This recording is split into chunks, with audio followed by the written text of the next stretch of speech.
Welcome, Dr. Young. Thank you so much for joining us here on the Beyond Barriers podcast. I am thrilled to have you here. I have been following you for such a long time with, just your research and all of your work around imposter syndrome, and have had the pleasure to get to know you better and going through your Imposter Syndrome Institute and getting certified.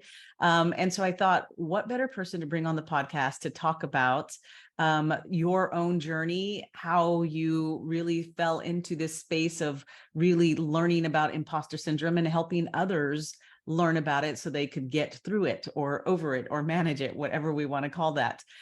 So I really don't want to waste a lot of time with intros other than helping you start to tell us about your journey. Tell us a little bit about Dr. Valerie Young and your journey to where you are now. Sure, boy, it's been 40 years, so it's got quite a long journey. So I'll try to give you the short version. Sure. Went to State University of Massachusetts in Amherst, and I really kind of fell into the imposter syndrome work. I started out doing work primarily on working with white groups around racism. It was called White on White Racism Awareness Training. As an undergraduate, I stumbled into this workshop by Judith Katz, and was just really swept away and said, I want to be Judith. And I knew nothing about graduate school. I come from a first generation family. This was like a doctorate. What's that? And I fell into this doctoral program. And that's the path I was on. We were doing work on what we would call now kind of oppression awareness, racism, sexism, anti-Semitism, classism, ableism. And I'm sure we added some isms along the way. Right. But it was mostly doctoral students training under a couple of individuals on how to develop educational programming on these topics to raise awareness. That's what I was working on. Somebody walked into a class one day with the paper Pauline Clance and Suzanne Imes had written for a psychology journal called Imposter Phenomenon amongst high-achieving women, and started describing what their findings. All these bright, capable, competent people felt like they were fooling folks and they were going to be found out. And I really was just nodding my head like a bobblehead doll, like, oh my God, that's me. Looked around, all the other graduate students were nodding our head. So short story is we started a little imposter support group to talk about our, intellectual fraudulence. We're fooling our professors. And then about the third week, I started to have this nagging sense, Monica, that even though the other doctoral students were saying they were an imposter, it's like I knew I was the only real imposter. So like the Beyonce of imposters. Changed my whole focus on my research. I just completely changed, and I decided to look at more broadly women's self-limiting attitudes and behaviors. In other words, what might be driving imposter syndrome. Interviewed 15 professional women. A lot of the research was on students, undergraduate students at that time. 15 professional women, over half were women of color, which I can assure you was not typical in the early 1980s, or for that matter, sadly, today. So that's what I did my research on. I'm not a psychologist. I'm an educator. So and to me, it's all about applied research. Like, how do we make use of this? So I immediately turned it into what I now realize is the first educational intervention to imposter syndrome, which is a fancy way of saying I created a workshop, the debunk workshop, and then went on to deliver that, truly all over the world. I did a brief stint. So I was doing that as an independent, consultant, essentially sitting, dialing for dollars in an office all day. Hey, do you want a workshop on imposter syndrome? Right. Associations. And then I got an opportunity to work in the training and development department of Cigna Corporation in Bloomfield, Connecticut. Corporations were very mysterious places to me at the time. And then I got there and I'm like, oh, it's white guys in suits, especially at the time. So I spent 2 years in corporate training, and then I went for 5 years. I was in one of the lines of business in the strategic marketing department, because I've always been entrepreneurial and marketing oriented. I don't know if this is too much detail, but this is amazing. My mom passed away at 61, completely unexpected, heart attack, leading cause of death in women. You don't hear a lot about it. Yes. And that was like my wake up call, because I was commuting 90 miles a day at that point, round trip. Great job, great people, but it didn't like speak to me on any level other than good money and good people. So I took another job closer to home, and got there and realized I was the head of marketing for the smaller company. Realized I had just changed deck chairs on the Titanic. And I was like, okay, I don't need a new job. I don't need a new career. What I really wanted was a new life. Mm, So I didn't know what I wanted to be when I grew up, but I knew what I wanted my life to look like. I wanted to work from home. This is before that mhm, was common. I wanted to work for myself. So I mhm, slow transition. You can't just leap from having a job to not having a job. I mhm, started a hard copy subscriber newsletter in 1995 called Changing Course. mhm. And then it was changingcourse.com. I had like 25,000 subscribers. I trained like 350 people around the world to be like outside the job box career coaches to brainstorm ways Yes. to start Mhm, businesses. But all along, still doing work on imposter syndrome. And then mhm. I sold Changing Course about 4 years ago and just really focused full time on imposter syndrome. That's what my book was on. So I Yes. decided to just really go all in on imposter syndrome and co-founded Imposter Syndrome Institute with Carolyn Herforth, who had been a Mhm. friend and an amazing businesswoman herself. Yes. That's phenomenal. And I loved all of the various different, like you were saying, transitions, right? You changed lanes a couple of times, which makes sense for the company that you created, right? Right. And talking about that transition. And I think sometimes the imposter syndrome, like we work with so many women, and the women who come to us a lot of the times are experiencing transitions where they're wanting to reinvent themselves or gain clarity on what it is that they want to be when they grow up, etc. But all along the way, I find that sometimes the imposter syndrome kind of tapers their goals or their dreams down a little bit, because whether they're self-limiting beliefs, any of those things as well. So can you share just either personal experience or what you've learned over the course of your, decades in working with individuals around techniques that, will help individuals overcome these fears and limiting beliefs? And what do you believe is at the root of some of these things? Interestingly, I think having been an entrepreneur for many decades, Mm-hmm. that's really informed my thinking. Because in terms of Mm-hmm. what holds women back, I know many multi-millionaire internet marketers, men, and Mm-hmm. their mantra is half-ass is better than no ass. Right? I love And that. they Yeah. don't mean do a bad job. They mean like get version one out the door and you can course correct as you go along. And I Yes. see a lot of women like waiting until everything is perfect, Mm-hmm. or not thinking big enough, thinking too small, and not Mm-hmm. kind of scaling their business. Mm-hmm. In terms of where does it come from, I think there's societal factors. Mm-hmm. If you belong to any group where there are stereotypes about competence or intelligence, you're going to be Yes. more vulnerable to imposter syndrome. That Mm-hmm. involves gender, that could be based on race, disability, being first generation, speaking English is not your first language, but that's the Yes. business, your company's doing business in English. Um, if you got that pressure to kind of represent your entire group, if you're one of the first, the few, or the only. So Mm-hmm. absolutely, there's a societal element to it. There's Mm-hmm. situational factors. Students as a population much more vulnerable to imposter syndrome, which makes sense because they're constantly, having their knowledge and intellect tested. Yes. Folks who work alone, but people in certain occupations are also more vulnerable. Sometimes organizational culture can fuel self-doubt. Mm-hmm.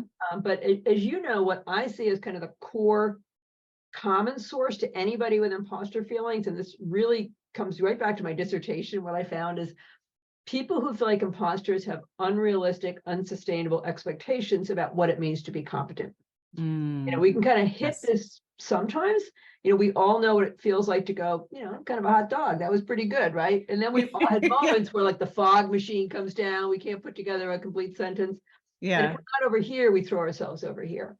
So Mm-hmm. for me, at the core is to recognize that people who don't feel like imposters, and I don't mean that narcissistic, proverbial kind of smartest guy in the room, but people who are genuinely humble but don't have imposter feelings are not any more intelligent, capable, competent, talented than the rest of us. Mm-hmm. Just in the exact same situation where we feel like an imposter, they're thinking different thoughts. Mm. Yes. Specifically, they have a realistic understanding of what it means to be competent. They have a healthy response to failure, mistakes, setback, constructive feedback, which, let's face it, feels like criticism Yes. to us. And they understand that a certain amount of fear and self-doubt go with the achievement journey. So fundamentally, Monica, it's about, for me, the only way to stop feeling like an imposter is stop thinking like an imposter, become what we call a humble realist instead. Yes. That is so insightful. And I think what you mentioned, that the whole humble realist, like they're thinking different thoughts, their mindset is different. And it's kind of like par for the course. They understand that, like, yes, they may have some feelings of imposter, but it's going to end, and they just kind of keep moving forward. And I think that is so intriguing. And I think for me, what I found phenomenal about your research was the competence types. When you kind of went through and you kind of drilled down into the different competence types and you listed them all, and here are some of the things. Of course, for me, it was like light bulb. And it's like, wait a minute, I think I'm all of these in some form or fashion, in different environments and in different things. And then the coping mechanisms that you talk about were really where I understood and I realized, oh my gosh, this is what I'm doing. How do I course correct? And that's what really kind of connected dots for me. So can you share a little bit about, because I think when I talk to a lot of women and they talk about, power of courage and the limiting beliefs, I do see a lot of the perfectionists coming out and some of the, the natural geniuses, but then also the expert. I think sometimes it's the expert that I see a lot of women in corporate who kind of will not speak or give perspective because they feel like they need one more certification or they need so much more experience to be able to share their perspective, or they'll get knocked down. So can you just quickly, like crash course or cliff notes, share everybody the competence types, and then maybe some of the just your observations on women in the workplace and sometimes when they deal with some of these and how they show up? Sure, absolutely. And really, the 5 competence types, or they got shortened on the internet. Everyone just calls them the 5 types of imposter syndrome. Yes. I want to be clear. They're not personality types. They're not archetypes. They're not flavors. Some people describe them as the different flavors. No, they describe our relationship with competence, right? What we believe it means to be competent. The research on imposter phenomenon, it's heavily researched in the academic world, not surprisingly, finds a strong connection between imposter syndrome and perfectionism.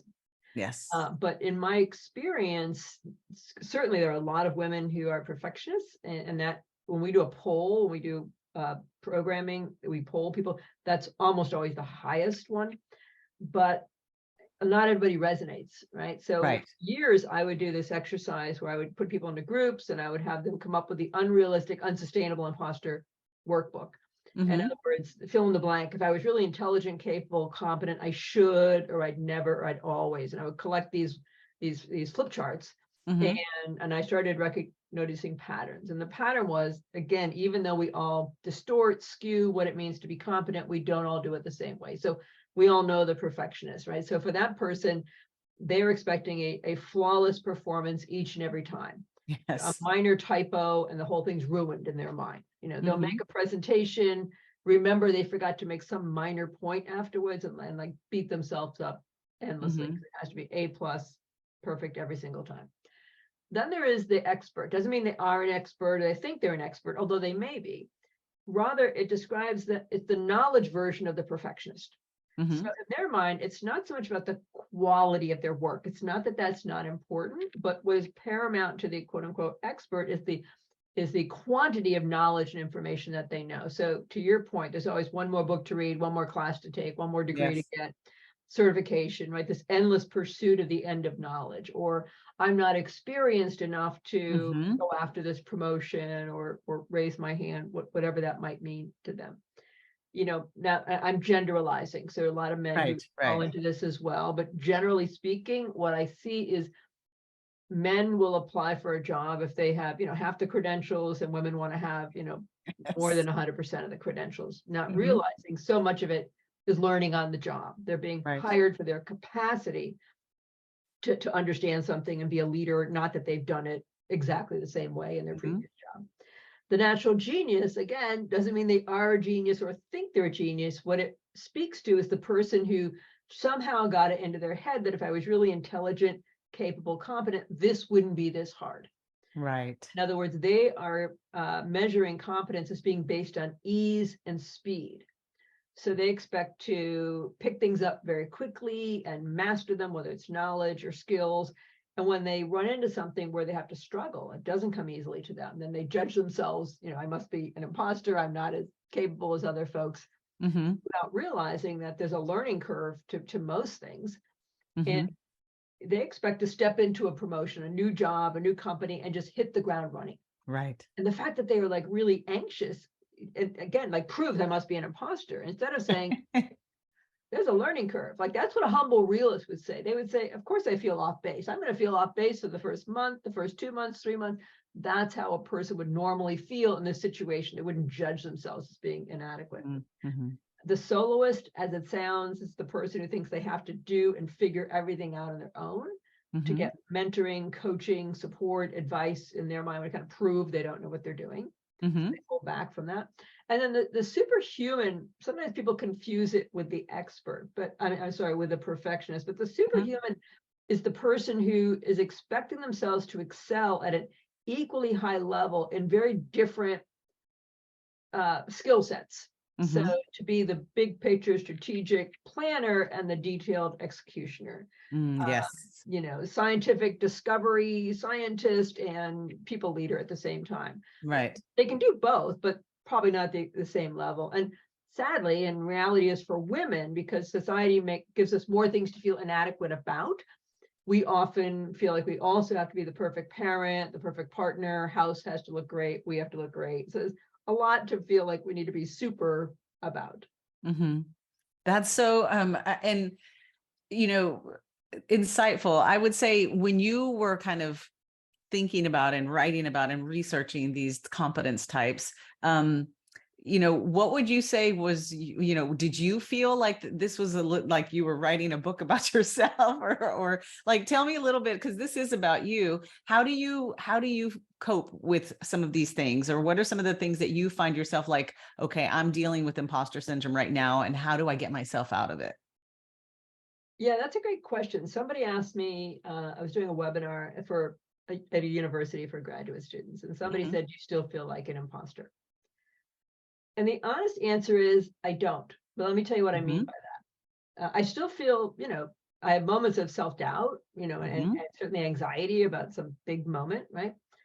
But I don't feel like an imposter, meaning I don't feel like I'm fooling anyone. I'm not externalizing my accomplishments and say, well, I just was lucky that I've been successful for 40 years, right? Right. Like I got this big client.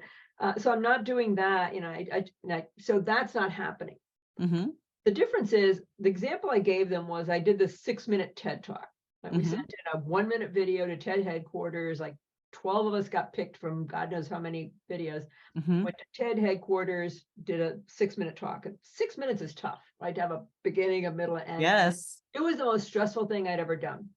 I spent hundreds of hours writing it, practicing, timing it, and I wanted to leave there like nailed it, crushed it.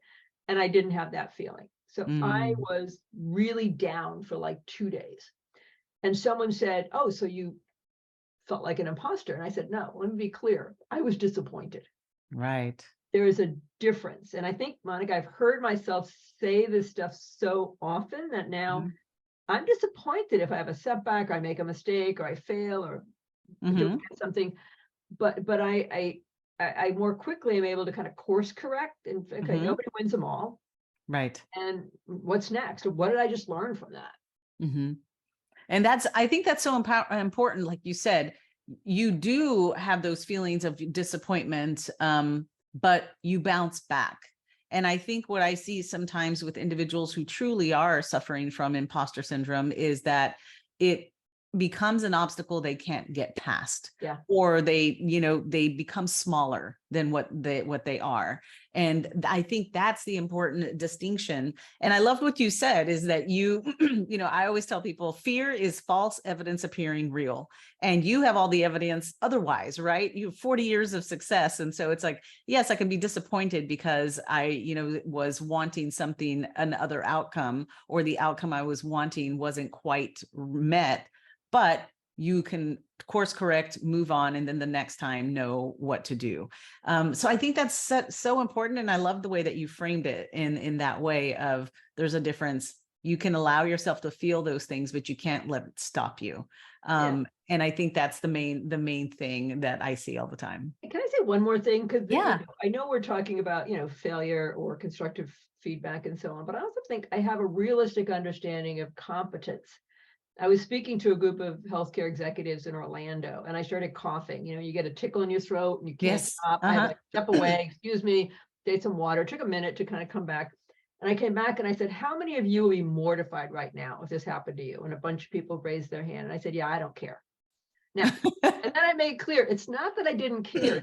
These things are not important. And I now put it into perspective. And I said to them, no one stormed out of the room and said, I'm not listening to this coughing woman one more second. We are so hard on ourselves. And I think we need to just let things go and just laugh at them and, and just move on much more quickly. I love that example. And I love what you were talking about in terms of feedback or that fear of failure.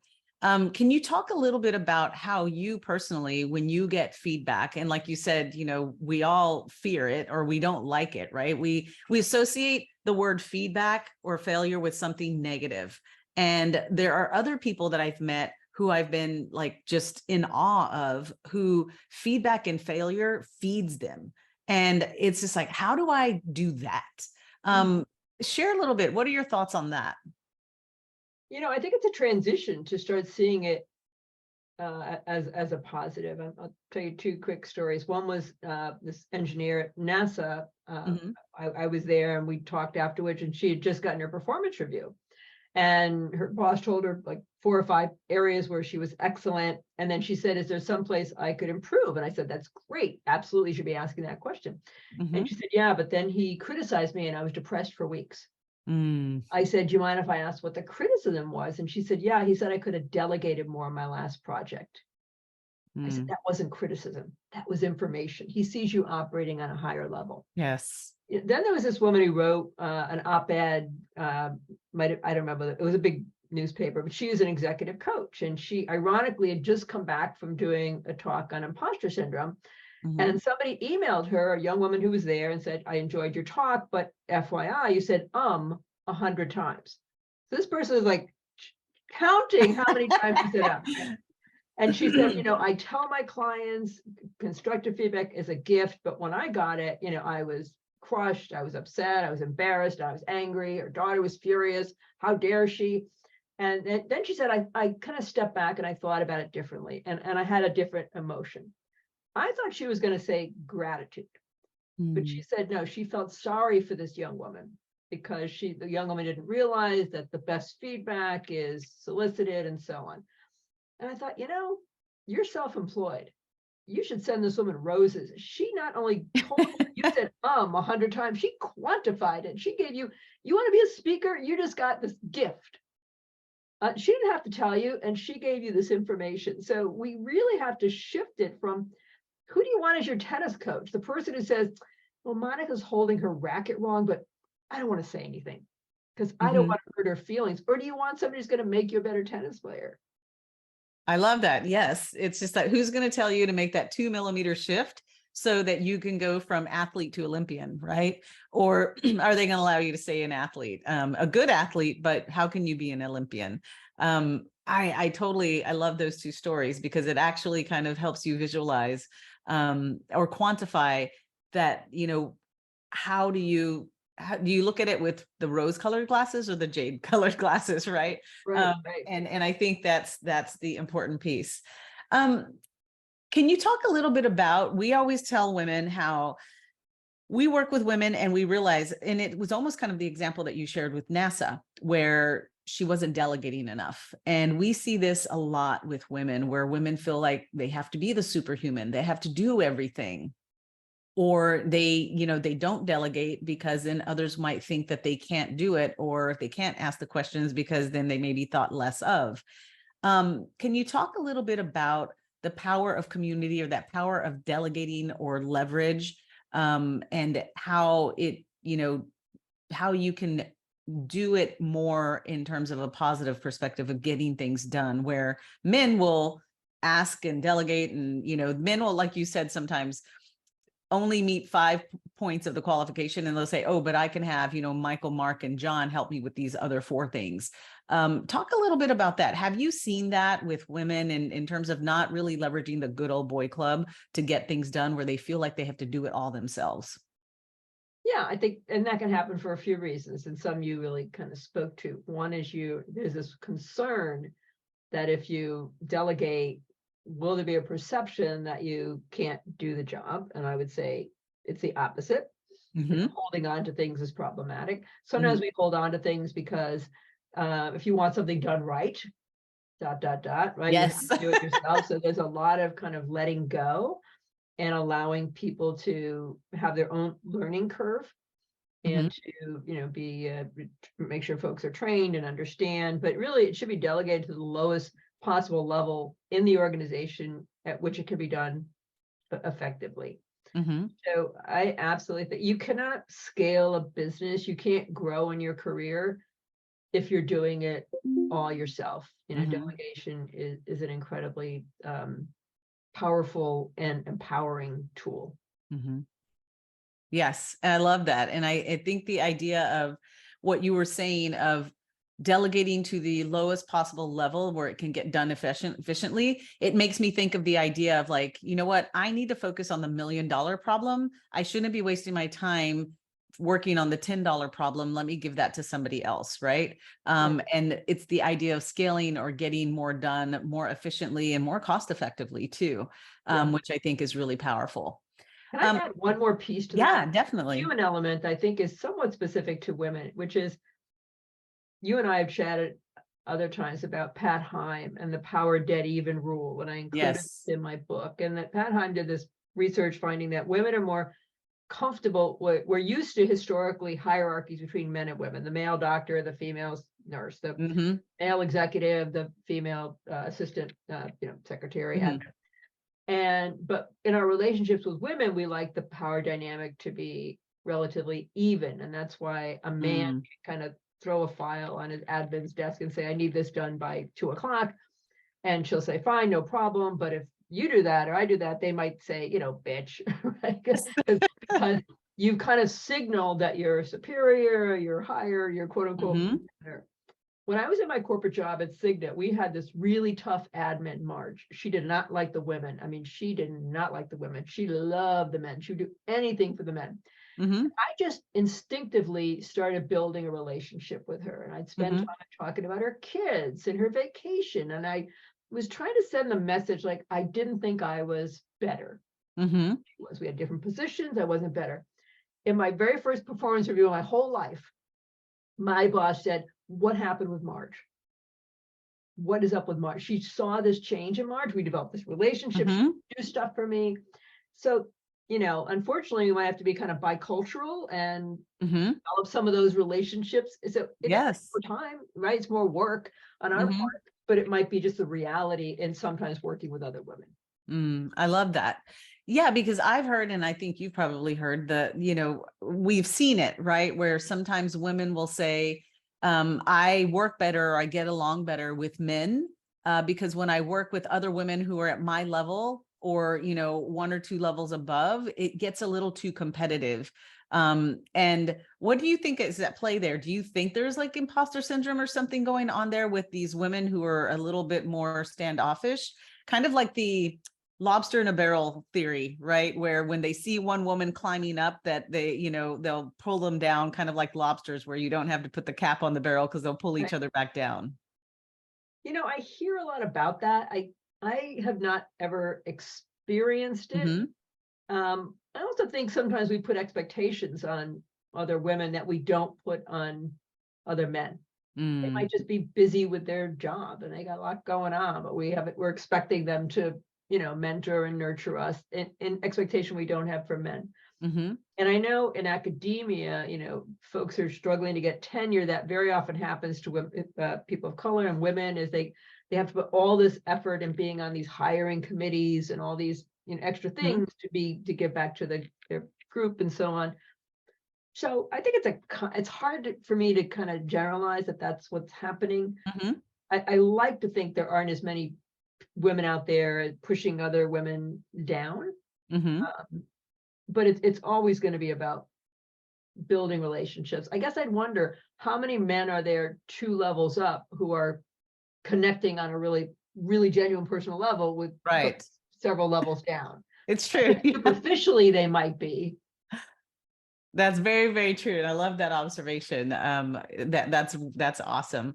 I want to shift gears a little bit and talk, you have been extremely successful in your career, both as, when you were a professional and now as an entrepreneur.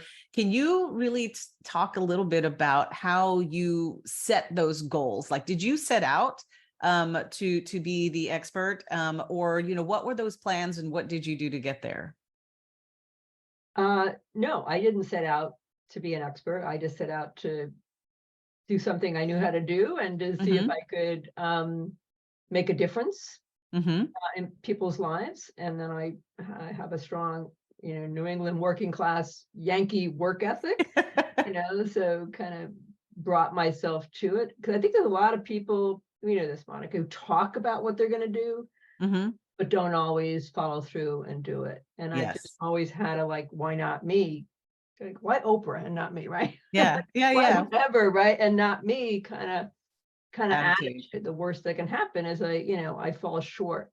Mm-hmm. My big goal when I was writing my book, which by the way was one of the hardest things I ever did, I seriously underestimated, how long it was going to take, was I wanted to be on Oprah. That was, I did a vision board, which I'm not a big vision board person, but I did this vision board with all these media person, a Today Show and Good Morning America, and Oprah was right in the middle, right? And then she ended her show a month before the book came out. And I was like, oh no, it's so close. But the thing is, I don't know if I would have got on Oprah, but I always believed that I could. I always believed it was possible. Dare I quote Will Smith, but one of his quotes that I really like is, being realistic is the most commonly traveled road to mediocrity. Yeah. If we think everything's realistic, we're never, or not realistic. Oh, get real. That's not going to happen. It's not going to happen. But why not you? Can I tell a quick story? There's a guy in my town who, he was on the town council for 12 years, ran for re-election, didn't get reelected. So most people would be crushed, disappointed, maybe embarrassed, who knows. But what he did is the very next day he went to Boston to the State House, took out papers to run for state office. His quote was, it was the next natural move. And I remember thinking, that's not intuitive to me, or a lot of people, that the next natural move following a setback is to shoot higher. Why not? He had everything he needed. He had 12 years experience. He'd been on all these boards for the town. Why not run for state rep? I mean, he didn't, but he knew he could go for it. And why not?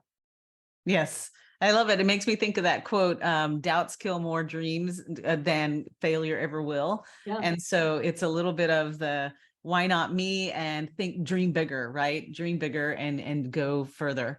I love that. I wanted to talk a little bit about, because you have been successful, but you also, well, I mean, I know now you do a lot more virtual, but you used to travel a lot, or, speaking here and there. How did you integrate work and life, this whole myth around work-life balance? Like, how do you find time for yourself? What do you do? What are the boundaries you set for self-care? Or do you, or are you struggling with that? Yeah, I don't do as well as I could or should. I've been writing on my annual goals every year. Go see a matinee in the movie in the middle of the afternoon. I have yet to go to a matinee. Actually, somebody wanted to go to a matinee. I'm like, what? 3 o'clock in the afternoon? I'm thinking, I have to work. And I'm like, wait a minute, I can go to a matinee if I want to. So I have to really work on that. I do walk 2 miles a day, but it's because I have a dog, but I think a lot of us need more to do that. I mean, for me, it's more about, I eat well, I drink a lot of water, but could I be doing yoga? Absolutely. And, lots of things I could be doing, I'm not doing. Yes. And I think, that's so important. And thank you for your honesty, because one thing I always walked away from the, sessions that I had with you is normalizing. And so much of the whole imposter syndrome too is normalizing, getting people to understand that you aren't the only, because in our heads, we're so isolated and we think it's only us. And, I see so many women beating themselves up because they're like, I don't have self-care. I mean, I don't do self-care. I don't have work-life balance, but neither does most other individuals, and there are pockets and moments where you do take that time for yourself. But I don't think anybody has it figured out. I know I certainly don't. And I tried to teach it, right? But it's like, it's hard to practice what you preach. So Yep. I think normalizing it is so, so important. Well, my self-care is watching The Bachelor and The Bachelorette on Monday nights. That's right. And I love that story that you said one time where they were asking you, you were getting hired to go speak, and you're like, just as long as it doesn't conflict with Bachelorette. Well, let me be clear. It was the NBA, and That's they were right. starting this. They were starting this group of women across all the franchises who were the revenue generators, who were in sales. They weren't going to pay me. It was Monday night, Yes. 7 o'clock, was virtual, and they said, well, we don't have a budget, but it's good exposure. And I said, people die of exposure, especially speakers. But I said, I'll do it, but I won't make a formal presentation. I'm not going to use slides. I'll answer questions. I want to put on my bio. I've spoken at NASA, the National Cancer Institute, the MBA. And but I have to be up at 8 o'clock because The Bachelor's on. And that's a great example of like, I don't give a shit anymore. It's like, at some point you're like, I don't care what they think of me. You're not even paying me. So they introduced me that way, but she has to be up at 8 because The Bachelor is on. I said, it's the most dramatic season ever. And several of those women wrote to me afterwards that, wasn't that crazy what happened on the show last night? So I was the only one. I love it. But I think the other message that's in there is that, you know your worth. And you weren't about to do your full presentation that, takes your time. And there's value in that, right? And if they're not going to pay you, no, you're not going to do that. But you also set boundaries on, if I'm going to do this for you as a favor, here's what I get out of it. This is worth it to me, but not during Bachelor. So setting those boundaries, but also knowing your worth and asking for what you want and saying, pay me, right? Otherwise pay me. Like, I'll miss Bachelor, but you've got to pay me a lot to do that. Yeah. Well, but there's a real conflict for me. And I tell women's organizations all the time, they want me to speak at a conference. And they say, we don't pay our speakers. And I'll say, here's the problem I have with that. This is my livelihood. But more importantly, what message are we sending to women that says we don't value your time and we don't value your expertise? And often, Monica, they're like, wow, we never thought of it that way. Yes, exactly. And I mean, it's kind of like we're perpetrating, the gender gap. Like we're basically not helping close it. We're creating a bigger gap by doing that. I think that's so powerful. And I love that message when you share that.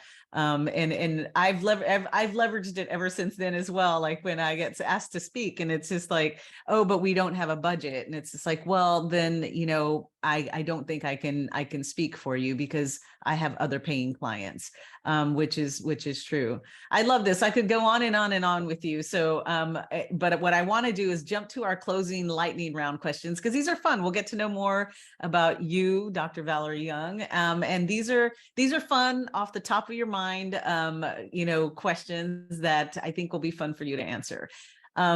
What book has greatly influenced you? It would have to be Barbara Winter's book, Making a Living Without a Job. I love it. Actually went on to do, her and Barbara share, we did a 3-day Making Dreams Happen workshop in Boulder, Colorado. And can I have one more? I went to see if it's still in print. It was a book called Games Mother Never Taught You. And it was one of it was corporate gamesmanship for women. It was, I think, the first book, like, what are the books out there now? Nice Girls Don't Get the Corner Off. Yes. It was the first book that really looked at how organizations are based on a military model in terms of chain of command and a sports model. And it was completely eye-opening to me when I went into a corporation to understand that landscape. Wow, that's phenomenal. And it's so true. Like some of like you said, the military model and the sportsmanship, because they always talk about teamwork, team things. And you realize how some of these systemic barriers sometimes play out from the root of where it came from and their mentality of thinking military and sports. And where the military comes in is, you start a new job and your boss's boss says, I have open door policy. Any problems, you let me know. I would think they mean it. Oh, okay. I would naively go tell them my problems, right? They don't mean that, because I broke the chain of command by going over my boss. Yes, the skip level. I love it. Next lightning round. What is your favorite inspiring quote or saying? Well, actually, I think I shared it with Will Smith. now I totally flew out of my head. What was it? It completely flew out of my head. But it had to do with mediocrity. Being Yes. realistic is the most commonly traveled road to mediocrity. Mediocre. Yes. Don't worry. I couldn't remember it either. I was like racking my brain. I'm like, what is it? You know what? That's a good example, Monica. Like stuff like that happens when you're speaking. And, one time I said, as Henry Ford said, and then I had no idea what Henry Ford said. I couldn't remember. And I think those are things that we normally would be mortified and we feel like we're an imposter, but instead we have to just laugh and go, oh, we've all done that and just move on. Yes, I love it. So we'll leave it in. We won't edit it out. People can see, yeah, it came to you and they got it. What is one word or moniker that you would use to describe yourself? Oh, God. The first thing that popped into my head was determined. Determined. I totally believe that. Yes. What is one change, a habit, a behavior, an action that you implemented that made your life better? I think it was, gosh, and I think it was Jon Stewart said his big moment came when he realized this was his life. Mm. And I think that was the same for me, of recognizing, wanting to have control of my life and time to the extent possible. I would say that was it. I love that. And this is my favorite, and we'll close out with this, is you have spoken many times out on stage. And so in your head, what is that power song when Dr. Valerie Young walks out on stage, they call your name? What is that power song playing in the background as you walk out on stage? Gosh, I am horrible with names of songs. Mm-hmm. Can you think of a good one for me? Let's think. I can think of several, but I would say the one that popped into my head was "This Girl Is on Fire." All right, I'll take that. I got this Tracy Chapman song in my head, and I'm like, no, that's not the right song, but I cannot sleep at night singing I've got that fast car song. I like that. I'll take that. Yeah. This Girl Is on Fire. There you go. Let's do that. Fantastic. Well, Dr. Young, thank you so much for joining us on this podcast. I know that you have lots of places to be, lots of things to do, but I know that this episode will resonate very well with our audience. And I'm sure, as many times it happens after, a podcast, people will reach out and say, how do we stay in contact? How do we follow Dr. Young? What's the best way for someone to stay in contact and follow you? And what do you have coming up that they could engage in? Well, it couldn't be easier because I've had the domain impostersyndrome.com since 1995. So very easy to find. One of the big things we have coming up is a new program called the Imposter Syndrome Informed Coach. Whether it's somebody who is literally their job is coaching, or they're doing a lot of mentoring or advising of other folks, not uniquely women, but anybody with imposter syndrome. Or indeed, if you're a manager, but you're doing a lot of coaching. Yes. That's, I think, the big thing coming up that'll be most relevant for folks. Yes. And I can attest to that. I've done a couple of your programs and the certification, and even every single time I kind of pick up your book again, or read something or do something, I learn something new, or I retain something new. So I would encourage anybody, for those of you who have read her book or anything, definitely consider one of these institutes, one of her programs through the Institute. They've been so helpful for me as well. Well, again, it's been a pleasure, and we will continue to stay in contact, and more to come. Thank you.